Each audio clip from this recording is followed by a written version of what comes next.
Le culte des larmes et la prophétesse Maman Christina Nku. Le culte des larmes et la prophétesse Maman Christina Nku, fondée en 1924 au mont de Sion, Zion City, district de Limpopo, Afrique du Sud. L'église chrétienne de Sion, ou Zion Christian Church, ZCC, est la plus grande des églises sionistes africaines et l'une des plus grandes dénominations chrétiennes d'Afrique du Sud, comptant plusieurs millions de fidèles. Son histoire est profondément enracinée dans des événements et des pratiques mystiques, notamment le culte initié par la prophétesse Christina Nku.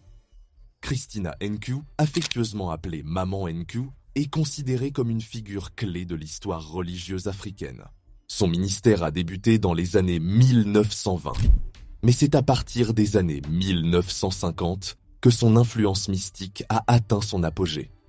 Elle a fondé sa propre branche, la St. John's Apostolic Church of South Africa, après avoir été expulsée d'une autre église sioniste. L'événement surnaturel le plus célèbre lié à Maman Nku est le culte des larmes, ou la foi des larmes. Christina Nku affirmait que Dieu lui avait accordé le don de verser des larmes miraculeuses qui possédaient un pouvoir de guérison exceptionnel. Lors de ses sermons et des cérémonies de guérison, elle entrait en transe prophétique, et ses larmes, recueillies par des fidèles, étaient considérées comme une eau bénite puissante, capable de guérir les maladies incurables, de chasser les mauvais esprits et de bénir les récoltes.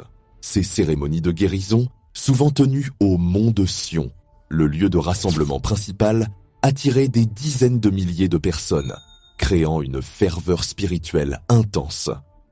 Les fidèles témoignaient de guérisons spectaculaires et instantanées après avoir bu, été aspergés ou s'être frotté le corps avec ces larmes sacrées.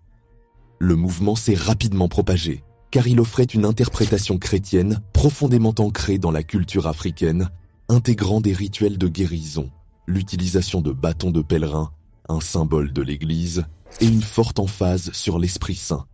Maman Nku est également associée à des dons de prophétie et à des visions. Elle était réputée pour pouvoir lire dans les cœurs des personnes et prédire des événements futurs. Son charisme et la conviction qu'elle était un instrument direct de Dieu ont permis à son église de prospérer en pleine période d'apartheid, offrant un refuge spirituel et un sentiment d'autonomie et de pouvoir face à l'oppression politique et sociale. Bien que Maman Nku soit décédée en 1988, son héritage mystique perdure. L'église de Sion, avec ses millions d'adeptes reconnaissables à leurs uniformes, robes vertes, jaunes ou blanches selon les branches, continue de pratiquer des rituels de guérison basés la foi et le pouvoir des signes spirituels.